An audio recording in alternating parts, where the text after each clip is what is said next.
¿Qué hubo, la raza? Aquí estamos this Saturday morning, coming to you live with Jaguar Arreola. Aquí estamos en Aztlán. I'm in the San Francisco Bay Area, and here in Aztlán, we share land with our relatives, the Ohlone tribes, who are traditional caretakers of the land here, and share land with our raza here in Aztlán. I am so excited today to bring you everybody's favorite Marxist-Leninist Chicano rapper, Jaguar Arreola. Hermano Jag, how are you doing this morning? And revolutionary greetings from the West Coast, Turtle Island. I'm in Utah, and Tonga lands. So appreciate you. I'm doing well, hermana. How you doing? I'm doing good. I'm so excited. And I should tell everyone that this show actually is my first episode, because this is my launch, my first episode of Our Land, Our Struggle. That's going to be the name of the show. And so, Jag, you're my first guest, and we're so honored to have you. Everybody knows you from Instagram, Twitter. You're on fire all over social media. You make dope music. You make dope videos. He's constantly, one thing I really love about you is you are a content creator. You put in the work to get your stuff out there. And that's why you have such a huge following, aside from, the incredible political analysis and content, revolutionary content that you create. So, hermano, I guess we could start out, if you could tell me, a little bit about yourself, where are you from? How did you grow up? And what was life like for the young Jaguar coming up in Aztlán? First and foremost, thank you very much for everything you mentioned earlier. I highly appreciate that. And, I admire, everything that you do online as well. I've learned so much from just, following your account online, in the recent time. And, I'm very thankful for the information you put out and for having me as your first guest. So, gracias por eso. Hell yeah. Yeah, no doubt. So, I was born here in, Cali, West Coast. I grew up in an area for our online listeners that are listening on every corner of the globe, whether they're on Turtle Island or Sudamerica, Centro America, California. Southern California is where I grew up. I grew up in an region called the Inland Empire, and I represent it and I celebrate it. I grew up about I'd say about a 50-minute drive east of the downtown Los Angeles buildings. So, the 909 area code, San Bernardino County, Inland Empire, that's where I'm from. And, both of my parents are migrants de Mexico, right, from south of the colonial border, south of the illegal colonial frontera falsa, right? And they migrated here in the 80s. My father migrated here from Michoacán, Mexico, and so did my mother. And, just growing up, my father, we hablamos en español en la casa, and my father is a soccer coach in my community to this day, over 30 years of coaching soccer. And he worked at a fabrica, fabrica warehouses. That's kind of what's common out here in the Inland Empire. It's part of our political struggle here in my neighborhood, in our section. A lot of fabricas, they call the IE, the Inland Empire, they call it shopping cart of America, because, we have dozens and dozens of Amazons just on everywhere, all over, all kinds of warehouses, trailers, truck stops. I'm actually from a truck stop city in my region, and there's just truck stops everywhere because, the big trailers always, in our neighborhoods, and it just really pollutes our air.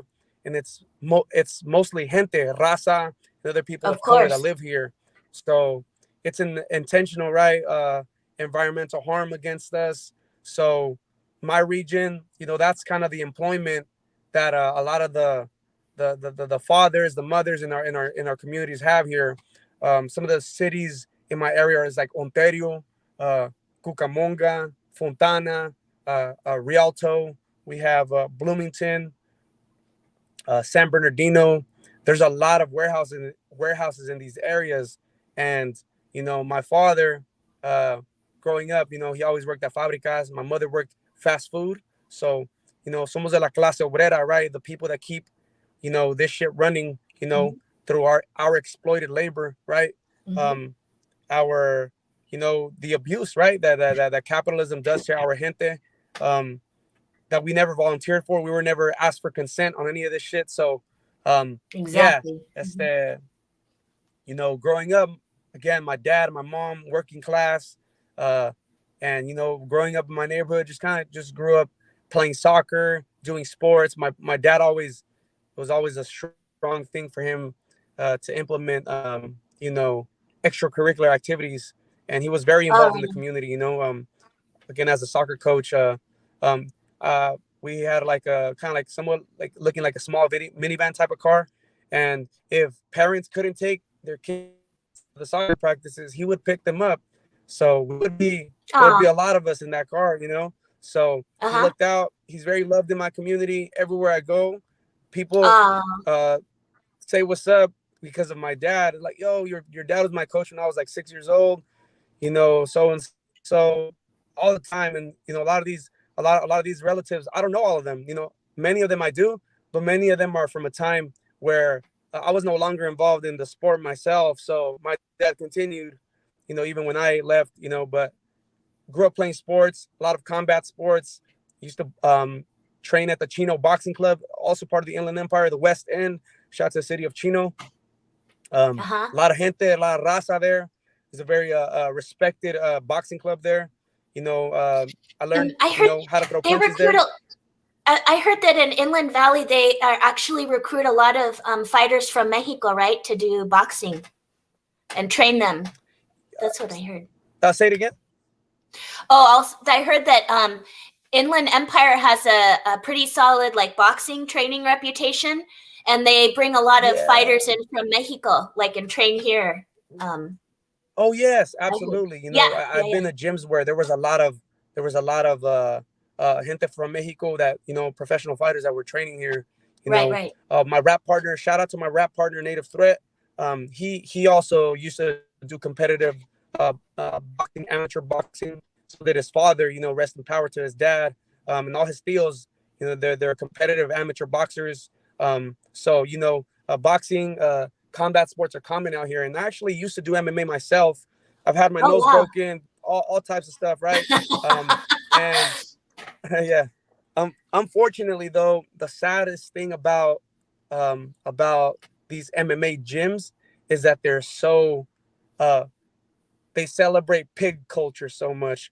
The fucking police they have the blue lives, the line of silence flag type Oh American no. flags. It's such a conservative right wing MMA, and from in every single gym I've been to, I have to leave because it's just like I'm literally gonna be training and exercising with a bunch of pigs. So Oh a hell lot of no. off-duty police officers train in these areas. So you know, I try to pick selectively. I try to find community ones, right, where there's no honestly where there's no pigs allowed type of shit. The real grassroots, because there I are love that. they they do exist. They do exist. There's comrades out there that train gente in their backyards if they have to. So, uh, yeah, but back to the subject about your original question. Grew up doing sports, MMA, boxing. I wrestled in high school, did wrestling. And, it really, it's something that I think it's so important for our community to be able to defend themselves, especially because of our experience of where we live, right? Living in the pilgrim settler colony. We got to fight. Sometimes we do have, we will be put in a situation where we will have to physically defend ourselves. So we need to be able to do that, right? To whatever Absolutely. degree is accessible to us now. Absolutely. Yeah, absolutely. And so, But yeah, working class and migrant, son of migrant children. That's what I would say. so you mentioned, you know, I guess a lot of times, a lot of us have the experience like we either grow up in like Raza communities, or sometimes if we don't grow up in Raza communities, like we develop a different kind of mentality or lack of self-awareness. Or, you know, when you were growing up in Inland Empire, you know, like when did you start calling yourself Chicano, or how did how did you what rap artists interest you when you were young, and how did you like start calling yourself Chicano? Got it. So, you know, growing up, some of the artists I listened to were long gone already. They had already passed. So it kind of had like somewhat of an old soul, or I was intrigued by rappers, not from the time where I was living in. Mm-hmm. Some of the artists that were around that I enjoyed, that were around when I was, you know, in middle school and things like that. It was like 50 Cent, The Game, Eminem, shoot. You know, those were some of the artists that were popular during that time. I liked them, you know, but I was more of an older head as a little kid, and I liked like Eazy-E, you know, Snoop Dogg, a lot of West Coast rappers, you know. And although, you know, I always shared with my dad, you know, I grew up in my community was all raza, you know, it was all gente, it was the brown side of town. So I never All right on. had to actively seek, I never had to actively seek people that look like me. I go to the corner store, it's a señora, you know, working at the corner store. If I go to the barber shop, it's all raza barbers. If I go to the señora salons, it's all señoras right there, right? So the only gabachos, the only settlers I ever saw in my neighborhood was the sheriffs, the teachers. I would say sometimes, I would say like half the teachers in my elementary school, because we had a lot of raza, gente teachers. But the sheriffs, the paramedics, you know, that's it. You know, firefighters.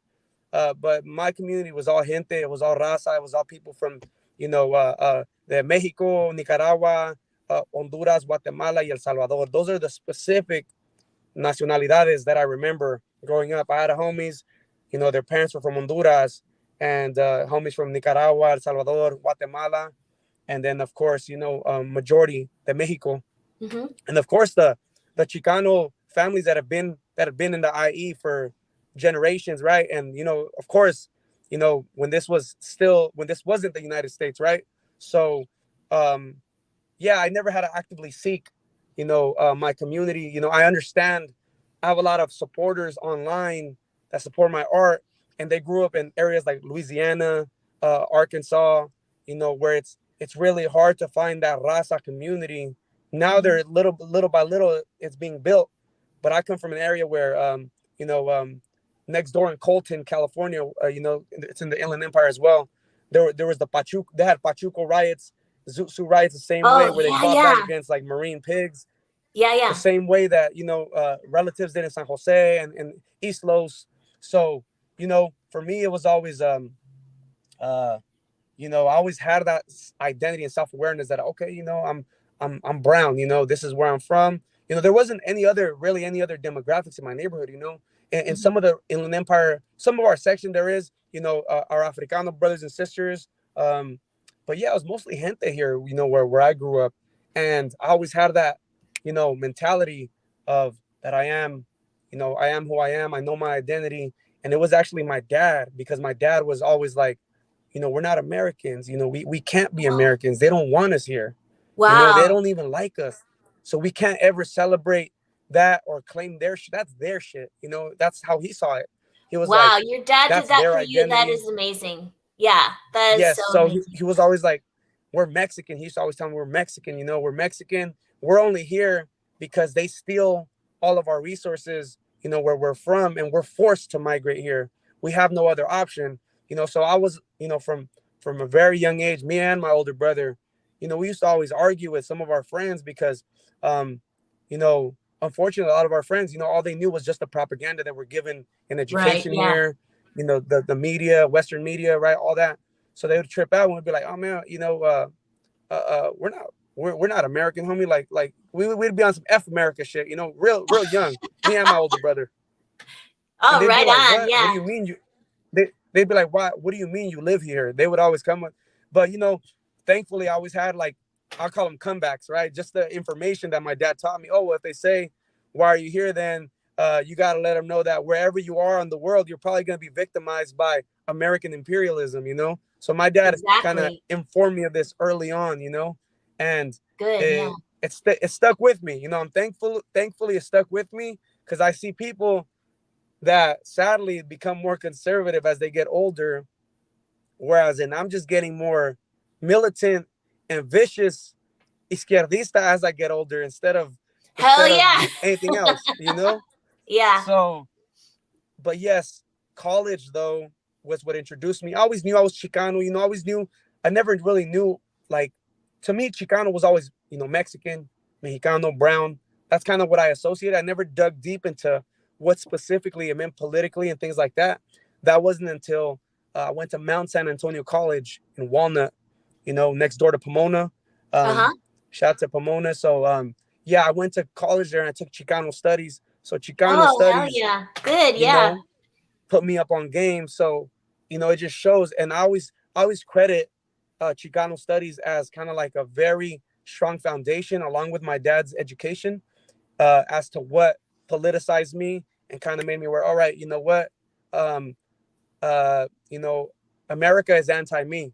You know, that was to me what the Chicano identity was.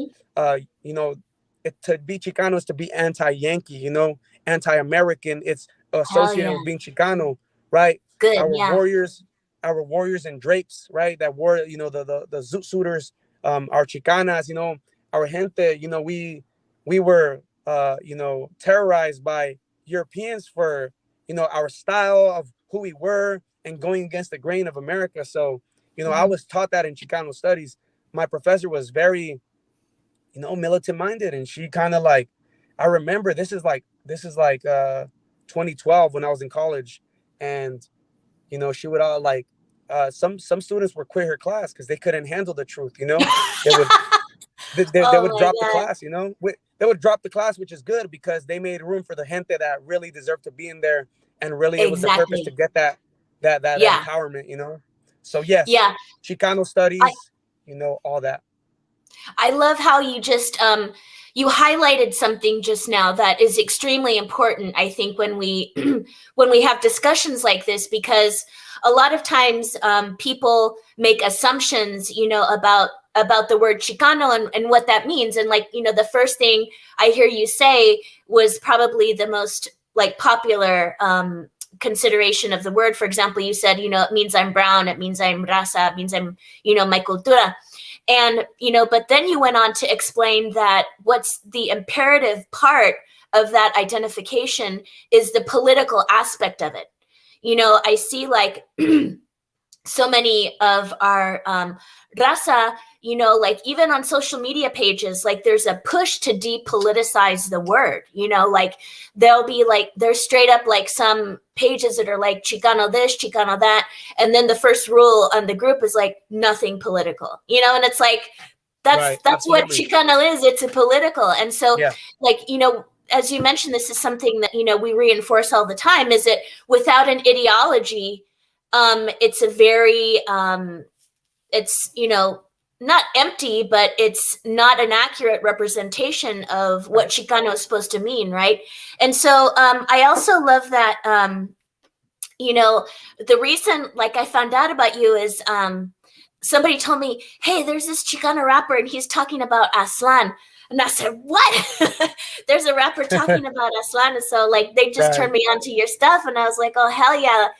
And you know, so I'm so grateful that you do that, because it's like, you know, that's another term that I think is often you know, people try to call it like, you know, maybe it's not too, they don't want to ruffle anyone's feathers or whatever, but I don't think we're serving anyone unless we're like being forthright and honest and direct about what Aslan and being Chicano means. And it's not just a Right. spiritual concept. It's not, Aslan is not a mythical homeland in your heart, you know, for Chicanos. Like, no, we're going to say Right. that a national identity is key for the Chicano movement. A Right. national identity is key for national liberation.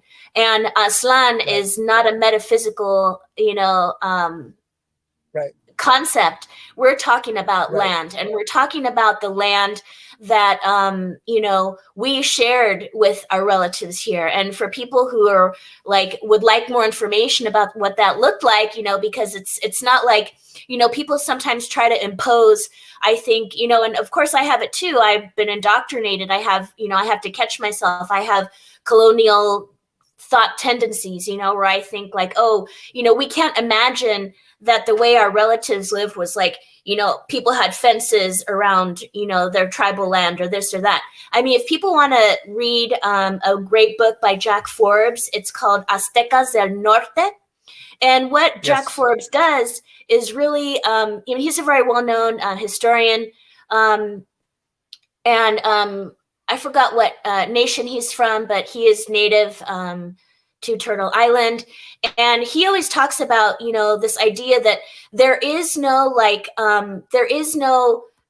antagonistic dichotomy between the idea that, different peoples loved and harvested and traded along this continent for millennia. And we actually shared this land with our relatives. That is how we stayed alive. That is how we joined and made alliances when it was time for key rebellions against the settler colonizers. So in fact, we have inherently depended on each other, for survival, and in very real ways. Like, we're not immigrants to this land. We are literally on our homelands. And so that is something that I admire so much about what you do. And you bring it to the people like really hardcore. And like, I love your music, but I love the lyrics even more. So I was like, much. one of the first, yeah. Appreciate like that. one of the first. You're Go ahead, sorry. Thank you so much.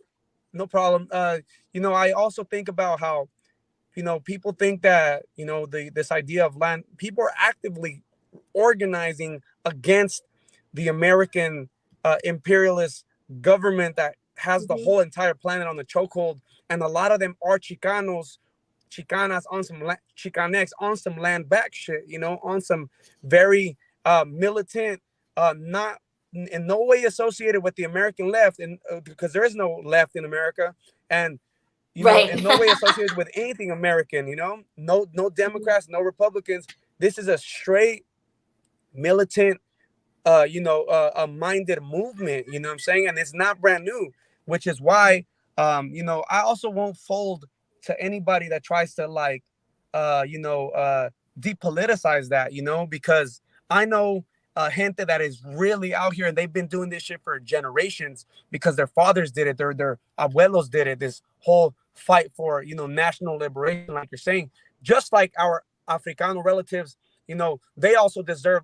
They've also are entitled. Of course, they're entitled to a national liberation here on Turtle Island as well. You know what I'm saying? People might have a problem with me saying that, but no, absolutely. Like, people have been displaced here, right? Because of, colonialism, capitalism, Yankee imperialism, all that. So, absolutely. And like you're saying, we're not immigrants. We've been here for thousands of years, just like, my roots go back to Michoacan, and I have origins among the Purepecha territories. And, those are my gente, right? And although I didn't grow up in the traditional Purepecha community, that's still a part of me.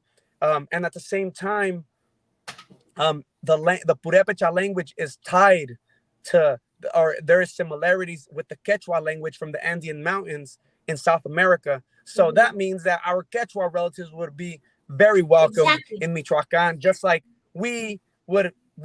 everyone from our continent we have the right to travel. We have the right to migrate and move, just like the monarch, that flies through Michoacan, from Michoacan all the way up to Canada, you know what I mean? So I always tell people, that's Ku Klux Canada. I tell people I can't call Canada anything but Ku Klux Canada, So, and I encourage gente to say that too. America, United Snakes of America, these are the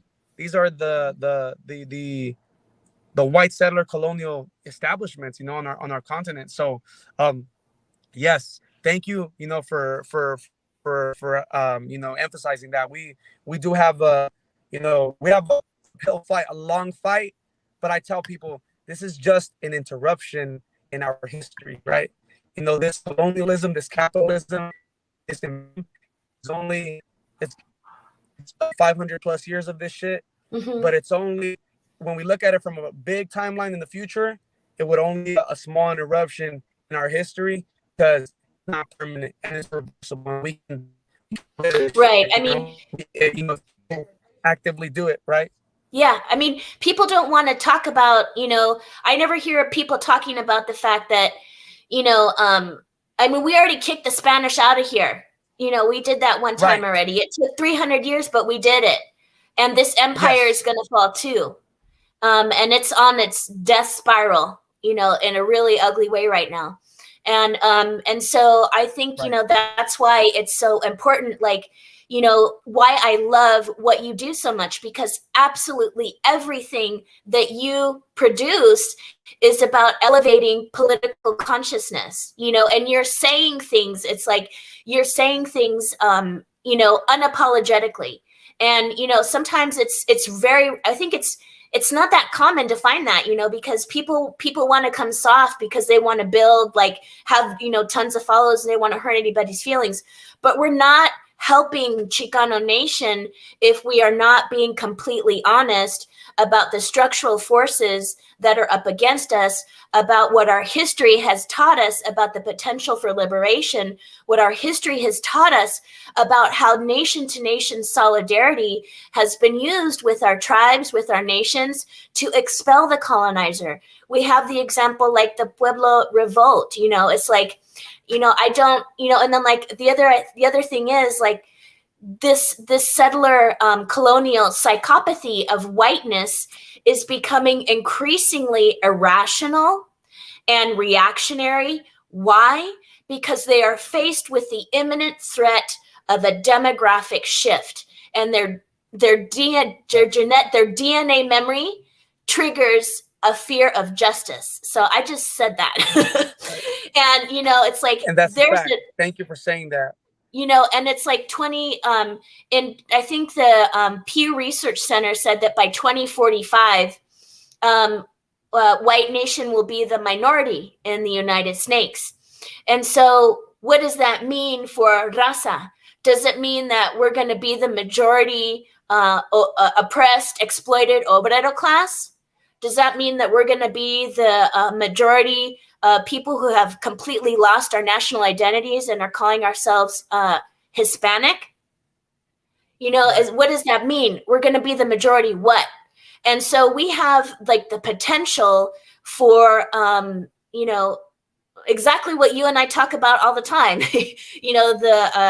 A revolution is coming, a civil war is coming, and, raza without a national identity, we won't come out on the, we'll be severely disabled, and I'm not talking about nationalism as in, coming from the perspective of the imperial core.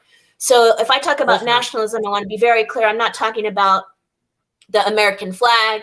I'm not talking about, the U.S. military, which is, actually relies on the actual blood and bodies of raza to keep the war propaganda and endless war machine, destroying our homelands, our relatives' homelands all over the globe. I'm not talking about that, so I'm not, we have to, understand. The other thing I think that I wonder if, if I could get your opinion on what you think, when you're talking about decolonization, I know you're not talking about going to get a pedicure or a manicure and doing self-care. You know what I mean? Like, I see way too much of this, like, soft stuff coming out. It's like, oh no, go take your care of yourself. Yeah. And it's like, what is really the logic behind that? Like, I see that coming out of liberal white universities, and I think it's coming out of there for a reason. Like, if we think that decolonization has something to do with taking naps, we're not going to get anywhere. Nobody's moving, nobody's doing things like, and then that's why, the ideology that you put in your songs, it's like, that's, we need that everywhere. We need, we need other, Chicana rappers to be doing that.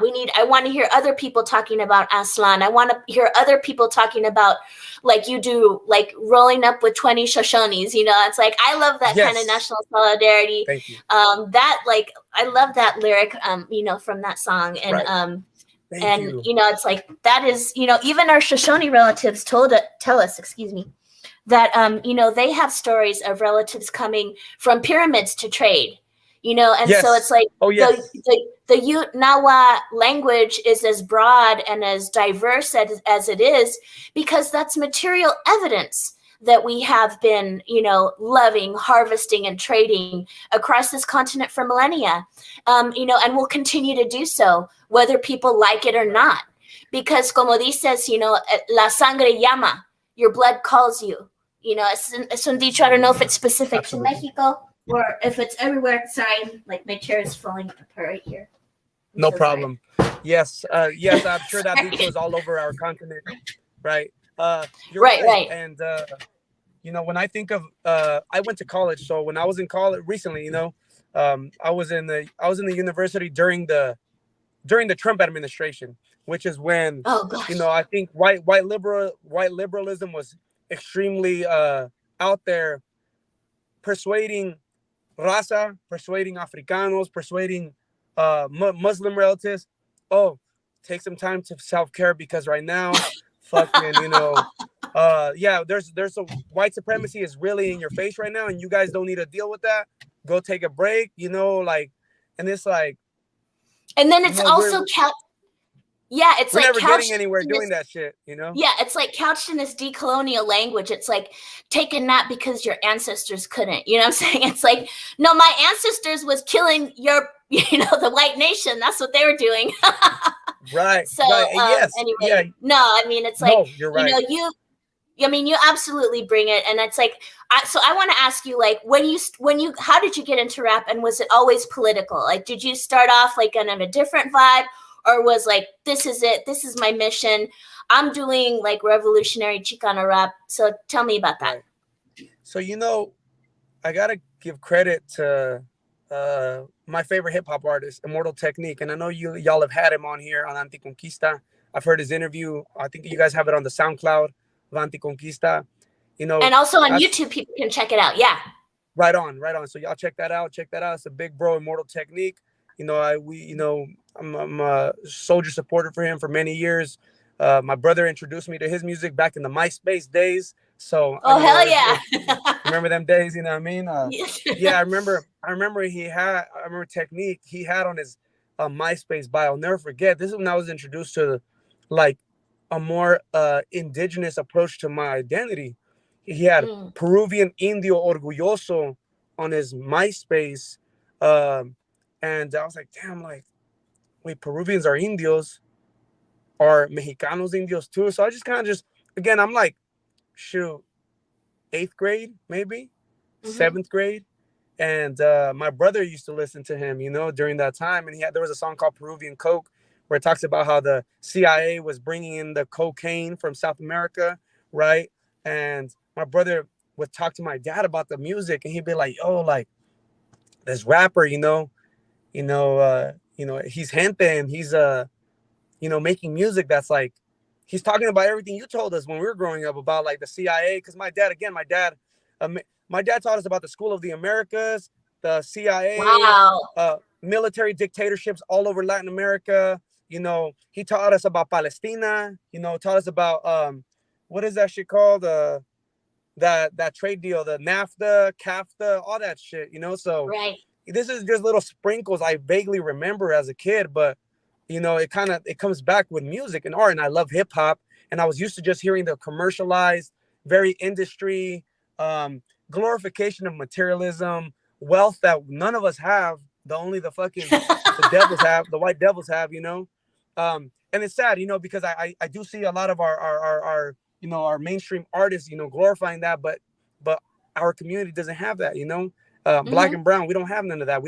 None of that wealth is ours, and those glittery chains that they have, those fancy cars, those are rented, is what I tell people, Exactly. So it's a vibe, it sounds dope on the beat. It's cool. It's catchy. It's I enjoy the lyricism. I enjoy the Yeah. poetry, but at the same time, it was really the Immortal Techniques, the Rebel Diaz, Hell the yeah. Chino Excels, the constant flows. Rebel Diaz, I think, I don't know if y'all have them on here, but you guys might have. I'm very inspired by their work. Again, Immortal Technique. There are so many political revolutionary artists. But as many of political, quote unquote, political hip hop MCs, hip hop has always been political. It's just that sadly, the white Exactly. establishment Exactly. took control of a black art form, and just switch shit up. Switch shit up. The record labels are not owned by the people that make the music. It's the gabachos, the European colonizers own these labels. So I went to the underground. I went below the surface, where the worms and the dead bodies are. That's the heart. That's the hardcore hip hop, right? That's the hip hop that really, really hits my soul and really captures my mind. And it was like, okay, I want to do this, So that means when I do it, this is going to be my message. It's going to be pro raza, pro indigenous, pro Chicano. It's going to be anti-imperialist, anti-American all the time. I used to think like, man, I want to have a music video where we burn an American flag. Like, that's the kind of shit I was on. Like, I was thinking ahead of the game. I was like, right on. Yeah. Because I'm like, damn, I don't really see this anymore. You don't see it. So someone's got to do it. Someone's got to do it, and there are artists doing it. Don't get me wrong. But I'm like, damn, we need a Chicano doing it. We need a brown person doing it, because we got the Palestinian MCs, burning the Israeli flag. We got the our Africano relatives, doing what they do, and just saying fuck America. Now we got to get a brown homie doing it, a Chicano, So that was always my intention, is to I want to mention a Fidel Castro. I want to celebrate a Fidel Castro, a Che Guevara, a Joaquin Murrieta, I want to celebrate a Toy Perina from the Keech, a Tongva Nation, These are the people I want to mention, The same way my black relatives, my favorite black hip-hop artists, the way they mentioned Malcolm, Brother Malcolm, rest in power, right? The way they mentioned Brother Martin, Patrice Lumumba, all of our, Africano relatives that really, that were on some anti-imperialist shit, pro-black, pro-revolutionary shit. And so to me, I was like, okay, I want to talk about, El Tigre, Reyes Lopez Tijerina, I want to mention our gente, White Caipuro, all of our, people that bled, that loved us, and that sacrificed for us, for us to have a better life. You know what I'm saying? So that was me. That was my intention the whole time. Oh, right on. And I'm so glad that you actually mentioned, because, I think that one of the things that like I try to do, and I see that you do this too, is really emphasize like a lot of like Chicano history or history 101 type of stuff. What I mean by 101 type of stuff is the stuff that like the basic stuff that we should know, but they're literally banned books that would offer that information to us that are now banned from the school systems, like Occupied America, banned books, things like that. And it's like, I think that it's one of the, it's probably, of course, the key reason that that we understand studying economics and history and theory is very important, because if we're just celebrating Cinco de Mayo every year and making tamales in December, that's cool, and that's a culture, but that's not going to going to develop a national identity. And of course, these are things, as you said, this was the same trend with rap music, to depoliticize it, make it mass marketable to generate wealth. And like the same thing happens with like being shoved down our throats that you're Mexican one day a year on Cinco de Mayo, or let me throw on a sombrero or something like that, as if that's in any way a representation of how we should see ourselves, as a caricature that the illegitimate settler colonial state has imposed on us, while simultaneously removing that national identity. Because I can guarantee you, Chicano nation was raising revolutionaries like in Palestine, from our very inception, which is actually what your dad did for you, and look how wonderful you turned out. But if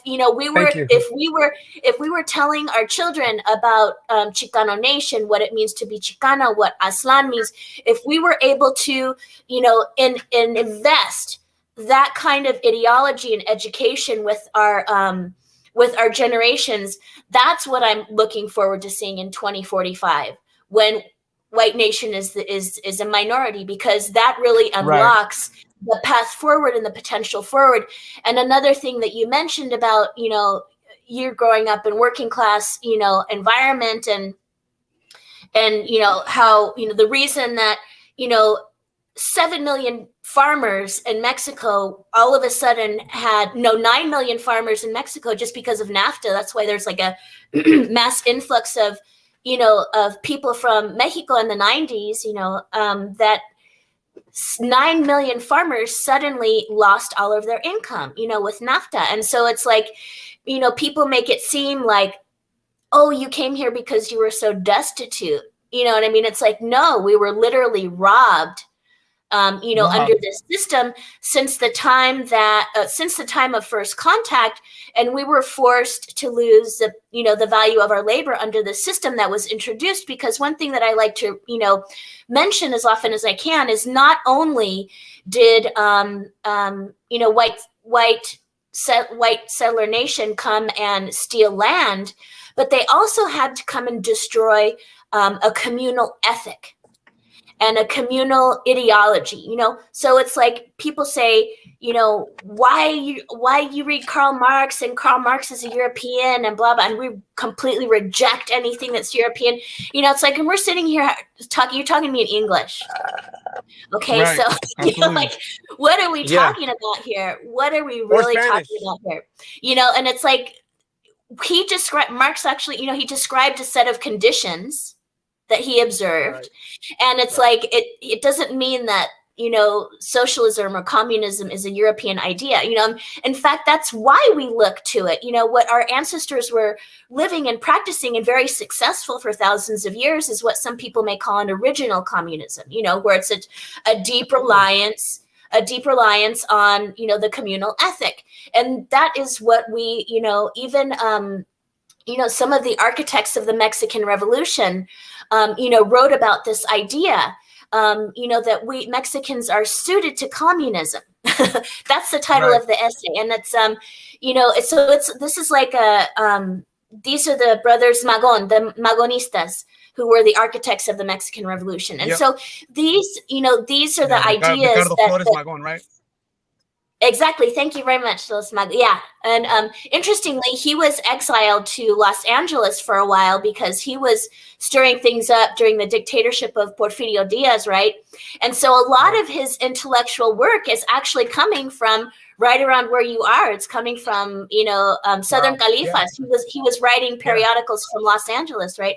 And so these are the things that the settler nation works so hard to diminish and cover up, are these ideas. And so like I love that you talk about, socialism and that kind of thing in your work, because it's like, it plants seeds, like you said, it's semillas, just like your father did. It's like, those are the kind of semillas that I want to see grown up in 2045, when we are no longer dealing with a majority, white nation, because I don't want us to just be majority slaves for white imperialism. That would be what we don't want to happen. And so, go ahead. I wanted to make a comment. When I was in college, I used to have a lot of, I was a liberal studies major. So, mostly my entire class was probably about half white women, young white college mujeres. And a lot of them would sometimes make comments about how successful, like, I guess some of these countries in Europe that do what do they call that shit? Socialist or democratic socialists. So to me it was like, I was like, those countries are all built and still illegally steal the resources from Asia, Africa, Right. Latin America, you know. So, you know, I always Right. think about how like we're still being the universities, especially here in California, man, they're really de-radicalizing a lot of like, you know, Yes. what happened with the machistas, you know, the machistas, you know, they're Exactly. getting attacked, you know, by again, it's from this white liberal mind state that's polluting a lot of our gente's originality, you know what I mean? Like, um, so you know, I encourage people to combat that, you know, combat that with a Fidel mind state, with a Che Guevara mind state, Yeah. Victor Jara mind state, you know. Hell yeah. And again, And you know, the socialism and the communism in my music or in my you know my posts online, I've learned a lot from Anticonquista. I learned a lot from yourself, a lot of other comrades from La Raza Unida, Partido La Raza Unida out here in San Fernando, just different areas, you know what I mean? Like, and I'm like, damn, like, you know, sure, I know my identity. That's cool. Like, it's important to know your identity. Okay, but what do we? It's dope to know our history, but now it's time to. It's just as important, you know, to focus on the now so that we build for the future. Okay, and that's going to be done through, political, right, and an ideology. Like we gotta have if not, we're going to be all over the place. We're going to be disorganized, and like you're saying, we're not right. going to do well if some shit pops off. Right. Against the Yankee imperialists, right? Right, because what we don't want is our generations spending their, you know, time, energy, and resources on being told that, you know, the way to liberation is to, you know, is to work on another change.org petition for Joe Biden. You know what I'm saying? Right. We have to stop perpetuating the idea that national liberation is going to come through the ballot box. We have to start perpetuating the idea that, you know, incrementalism is somehow ultimately going to lead to, you know, economic emancipation under, you know, the global order of white supremacy. That's not going to do it, you know. And so we have a comment here by Free Aslan, and he says, despite Aslan being occupied by America, every home should be its own liberation school to teach our children our real history. And so that's beautiful because, I mean, we have the living example of what that produces right here. And, you know, the reason, again, like I said, the reason why I love so much what you do is that, you know, it's a question. What I see from you is a question of injecting this type of ideology everywhere, in your clothing, in your social media, in your music, in your videos. Saturate it, you know, completely saturate it. And like, we can use the tools of the imperialist you know, white supremacist state back at them, you know, for as long as we can, of course, until something else, Right. you know, pops off, like you said. But Absolutely. we can use that to our advantage to educate us for as long as we can. So we have another comment here. Somebody says, Matthew Owen, thank you. He says, Feliz cumpleaños, Karl Marx. Right on. And then Free Aslan says something really important. I think he says, our ancestors in what is now Mexico also studied dialectics. They simply called it omoteo. So this is like the idea that this is not a foreign concept. You know, we have many communist, socialist communist intellectuals of our own people all through Indian country, across Turtle Island. We have our own, you know, we have our own, because of course we're not trying to, you know, imitate something that is, you know, that is irrelevant to us. No, of course we have this idea of duality is central to our way of thinking. Like, we don't have to subscribe everything, you know, to a European origin. Reading Karl Marx does not mean you worship white supremacy. Just read it, you know, and then read what your ancestors said about duality, about dialectics, about the study of history, because those concepts are all, you know, come into play with this concept, like Free Aslan says, of omoteo. And so I guess, hermano, we have about 9 minutes left, but I want to show you off. Like, I want to show off like what you do.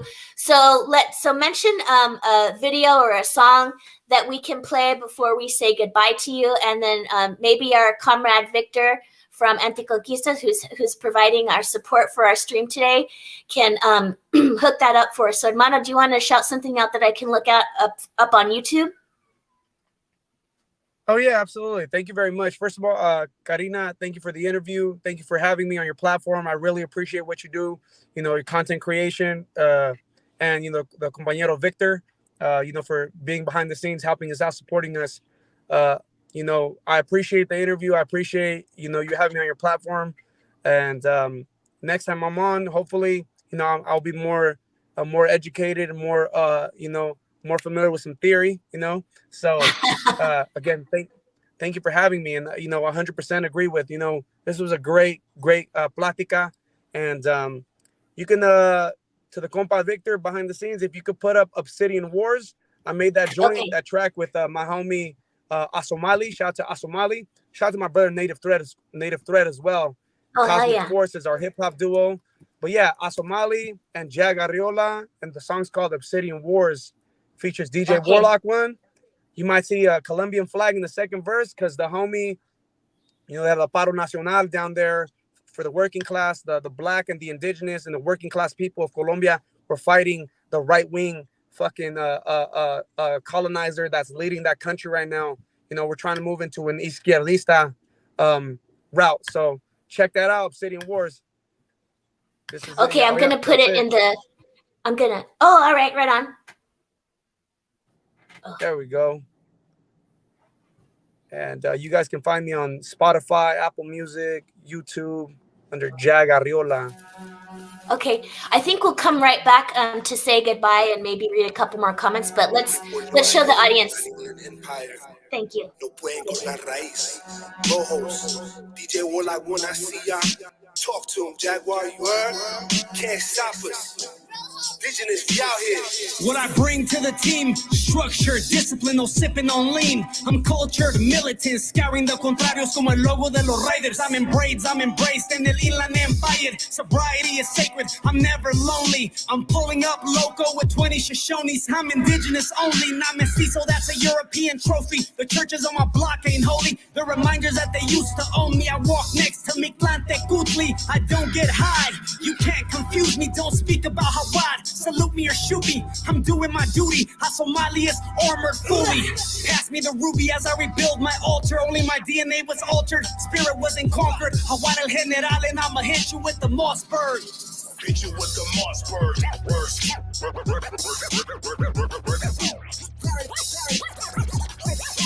Larry motherfuckers in the concrete.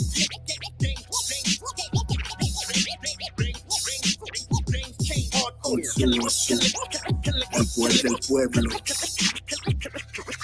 Que vive la minga y el barro nacional, mis raíces que salen de un árbol guayabal, de ese río del Cauca hasta Facatativa, mi colmillo armado y mi pieza activa, con un cuerno de chivo, cree que soy el Satanás, uno con agua y banalla, rumbo madre ancestral, en el río Pacatá, las palabras curan con viento medicinal, en la selva espiritual, soy el mango de la paz, en el nido del jaguar, pido más a mi altar, sagrado como el agua, donde hay agua panela y currulao en la casa, eso es para los pueblos, mi sac, piao y nasa, con el jaguar, deja de la amenaza, empezamos la cumbia, suelto de nuestra raza, guardia, guardia y fuerza, fuerza, masticando hoja coca, tragando la tristeza.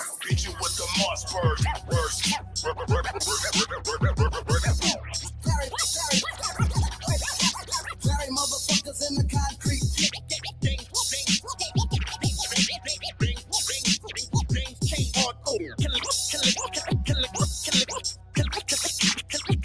Killing kings.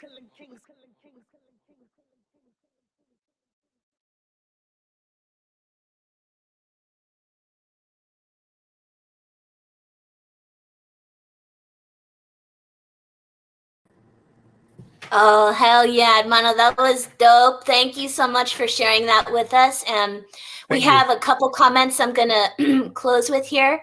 Sure. We have Freya Slan telling us, let me bring this up. Free Aslan says, bourgeois politics will never solve our oppression. Only a socialist revolution will solve our social ills. And somebody else said, you have a new fan, Jaguar. Thank you. Appreciate you guys. That's what's up. Okay, and then we have another comrade who says, let's see. Justin Akers Chacon has a really good book breaking down the timeline of Mexican working class. Okay, that's awesome. We should check that out, from Social Communist Magonistas. And so we have 3 minutes left, hermano, and I want to kind of ask you. I don't want to miss this topic because I know it's really important to you, and I want to talk to you about what you mean by sobriety is sacred, and how is a coherent mind a threat to the white oppressor nation? It's helpful because it goes back. Thank you for the question. It's helpful because it goes back to what some of these white liberals are telling us. Oh, go do self-care, go smoke some weed, go drink tonight. Get, like, fuck, you had a long work week. You're a brown person, so you're oppressed. Woo woo. So nah, hell nah. No, absolutely not. I don't need anybody telling me that that's self-care. That's actually more harmful than it is, because it's gonna. First of all, I'm not allowing. I have children. I don't want my children being taken care of by anybody that's not sober. I need safety in my community. We need to keep our community safe. Sobriety. It gives you more clarity. There's more clarity when we're sober.